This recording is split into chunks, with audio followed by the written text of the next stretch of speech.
Assalamualaikum warahmatullahi wabarakatuh. Hamdan wa syukran lillahi ta'ala wahdah. Salatan wa salaman daimaini mutalazimaini li Rasulillah. Wa azwajihi wa dzurriyyatihi wa li ashabihi ajma'in. Amma ba'du.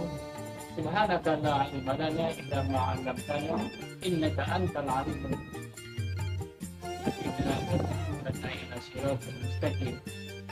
Rabbi ishrah li sadri wa yassir li amri wahlul 'uqdatam min lisani yafqahu.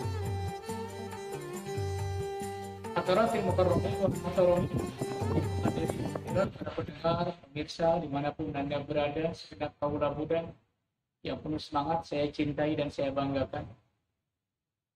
Dari bagian dalam Bang Masjid Jamiah di mana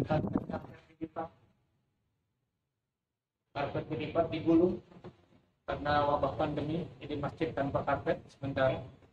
Saya ingin menyapa dan mendoakan mudah-mudahan hadirin dan pemirsa dalam keadaan sehat walafiat, dan saya juga mendoakan mudah-mudahan diberikan kekuatan dan kesehatan untuk terus bisa meningkatkan takarrub kita pada Allah Subhanahu wa taala dari waktu ke waktu, dari hari ke hari, dari tahun ke tahun, sepanjang usia kita masih diamanatkan, diberikan, dititipkan oleh Allah Subhanahu. Hadirin yang pemirsa, pendengar dimanapun Anda berada, mudah-mudahan kita termasuk orang yang sangat taat kepada Allah Subhanahu wa taala. Mudah-mudahan kita termasuk orang yang sangat taat. Ya, kita rajin membaca Al-Quran. Ya, kita rajin salat berjamaah di masjid. Ya, kita tidak pernah lelah untuk melaksanakan salat tahajud malam di tengah kantor kita yang luar biasa. Dan bahkan kita tidak pernah melewatkan barangkali hari per hari, one day, one ayat, yang memang sekarang bagian dari kondisi sosial. Ini adalah sebuah peningkatan kesadaran baca Al-Quran yang luar biasa.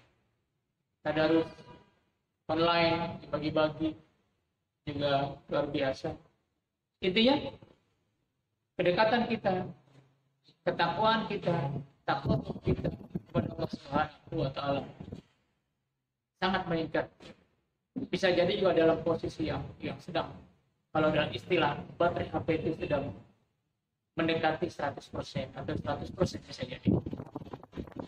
Pada saat di mana ketakwaan, kedekatan kita pada Allah Subhanahu wa taala begitu sangat kuat,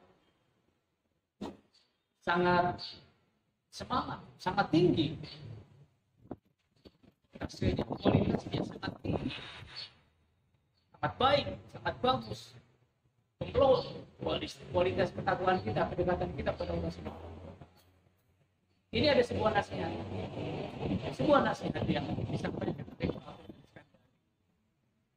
dalam Al-Hikam, dan yang saya baca ini, yang ada di tangan saya adalah intisari dari kitab monumental itu dalam versi tulisan yang berbeda-beda. Tapi intinya saya ingin mengutip untayan kata hikmah beliau.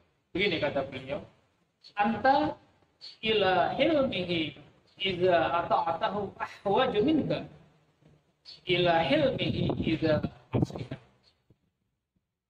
Saya ulangi, anta ila hilmihi iza ata'atahu ahwaju minka ila hilmihi iza asrika. Kau, kata beliau, lebih membutuhkan belasnya ketika taat ketimbang ketika kau melakukan maksiat kepada Allah Subhanahu wa taala. Ini nasihatnya sangat dalam, luar biasa dahsyat nasihat ini. Kita dihentak oleh beliau, kita disentuh oleh beliau dengan sentuhan yang besar, persuasif ke dalam diri kita, lewat hentakan yang persuasif dan merasuk dalam jiwa kita. Seringkali kita merasa kita sudah begitu lupa ketaatan kita, kekuatan kita, kedekatan kita, kualitas penghambaan kita pada Allah Subhanahu wa taala. Dan kita sudah merasa aman, merasa nyaman, merasa tenang dalam keadaan yang semacam itu karena kita berada pada posisi yang sedang benar-benar optimal dan maksimal. Tapi sebenarnya begini kata Ibnu Abdul Al-Jari, sadarlah sebenarnya dalam kondisi di mana kau benar-benar sedang dalam keadaan maksimal, dalam keadaan optimal, kedekatanmu kepada Allah Subhanahu wa taala, sesungguhnya disitulah, pada saat itulah, pada kondisi itulah sebenarnya kau benar-benar sedang membutuhkan Allah. Kau benar-benar sedang membutuhkan Allah Subhanahu. Kau sedang berada dalam keadaan yang perlu mendapatkan beliau mendapatkan belas kasih dari Allah Subhanahu wa taala. Kenapa? Padahal kita sudah dalam keadaan yang sangat optimal ibadah kita dan kedekatan kita pada Allah Subhanahu wa taala. Mengapa kita masih membutuhkan, bahkan sangat membutuhkan belas kasih Allah Subhanahu wa taala? Sebab banyak orang yang terjebak saat dia dekat dengan Allah Subhanahu wa taala. Saat dia meningkat dan merapat kedekatan kepada Allah Subhanahu wa taala. Atau bisa jadi seringkali muncul sebuah sifat penyakit hati yang oleh Allah diidentifikasikan sebagai penyakit hati, marah, penyakit rohani. Kadang-kadang muncul apa yang muncul adalah kesombongan, ketakaburan, keangkuhan. Merasa apa? Merasa sudah rajin membaca Al-Quran. Merasa paling wah ketika melantunkan ayat suci. Merasa paling fasih ketika menjadi imam. Merasa paling hebat sebagai orang terpelung ketika naik mimbar, ketika berceramah, ketika berkhutbah Jumat. Merasa paling rajin tiada waktu tanpa salat jamaah ke masjid. Sebenarnya kata beliau, pada saat-saat semacam itu kita butuh belas kasihan Allah Subhanahu wa taala. Atau belas kasihan.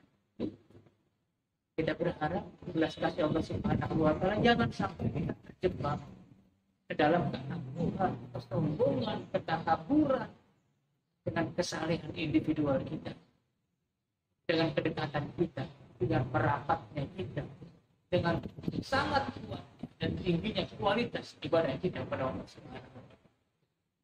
Justru pada saat-saat seperti itu kita sangat-sangat membutuhkan belas kasih Allah Subhanahu wa taala supaya kita tidak menjadi orang yang takabur, menjadi orang yang sombong, menjadi orang yang angkuh, menjadi orang yang merasa paling soleh, paling dekat dengan Allah Subhanahu wa taala. Jadi kata beliau, pada saat seperti itu sebenarnya kita sedang sadari betul bahwa kita sedang sangat membutuhkan belas kasih Allah Subhanahu wa taala. Ketimbang ketika melakukan maksiat.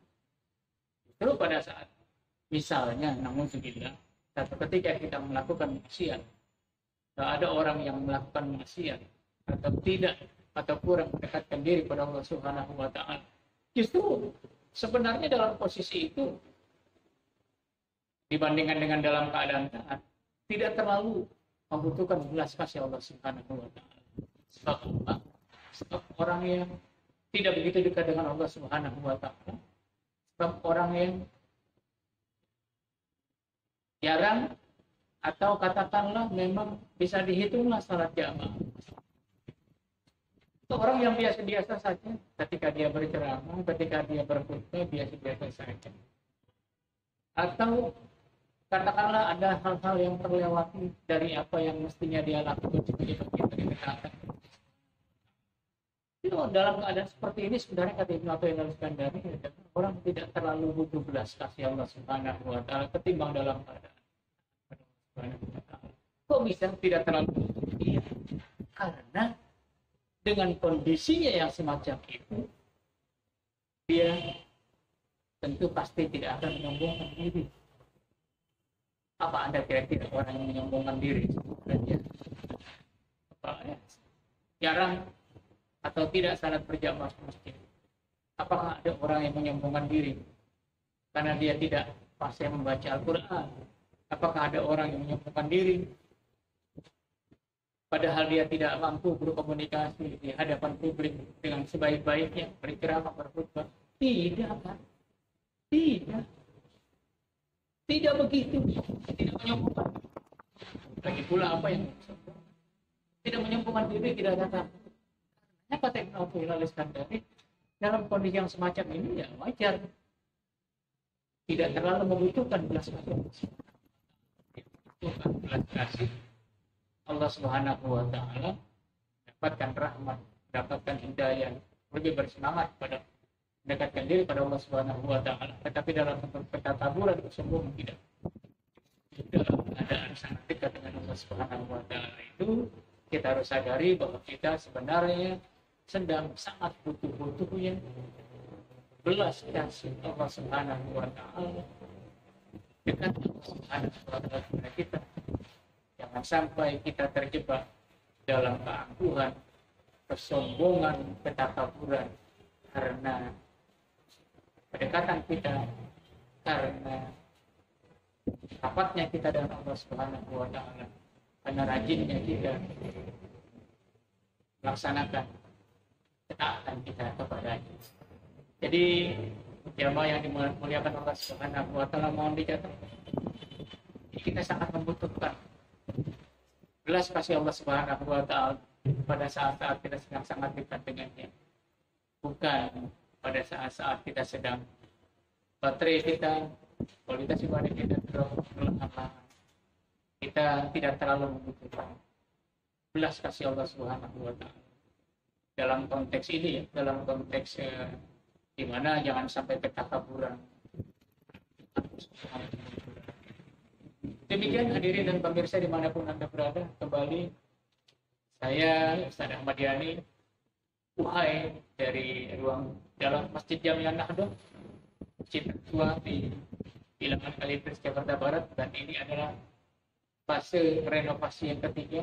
Sebelumnya hadirin dan para jamaah perlu tahu, sebelumnya ada masjid tua di dekat terminal Kalideres. Sebelum ada pelebaran jalan, ada 2 jalur, masjid tua yang sangat tua, dan itu masjid pertama di Kalideres. Kemudian bergeser karena pelebaran jalan dan diganti oleh pemerintah, direnovasi. Tapi itu kemudian direnovasi lagi. Tuntutan keluasan masjid dan arsitektur masjid akhirnya direnovasi lagi. Jangan lupa, pada saat renovasi itu murni biaya dan swadaya masyarakat di sekitar Kalideres, Jakarta Barat, dan beberapa daerah-daerah lain yang turut membantu membangun renovasi masjid ketiga, Masjid Jami'ah Nahdlatul di Kalideres. Sesuai dengan namanya, Nahdlatul adalah pergerakan, Nahdlatul adalah kebangkitan. Maka masjid ini diilhami oleh rasa ingin bangkit, rasa ingin bergerak maju ke dalam sebuah situasi baru. Dalam bahasa sekarang itu bergerak maju ke dalam situasi new normal. Makanya namanya anak bergerak, kebangkitan. Jadi tidak ingin berada lama-lama pada zona aman, ingin bangkit, ingin bergerak masuk pada new normal, new zona, sehingga bisa lebih meningkat dan lebih berikan efek kesalehan sosial bagi orang yang beribadah di sini, dan juga memberikan efek pada kesalehan sosial. Supaya tidak hanya kesalehan individual, tetapi juga berefek pada kesalehan sosial. Mudah-mudahan bermanfaat buat kita semua. Dan saya akhiri, wabillahi taufiq wal hidayah. Wassalamualaikum warahmatullahi wabarakatuh.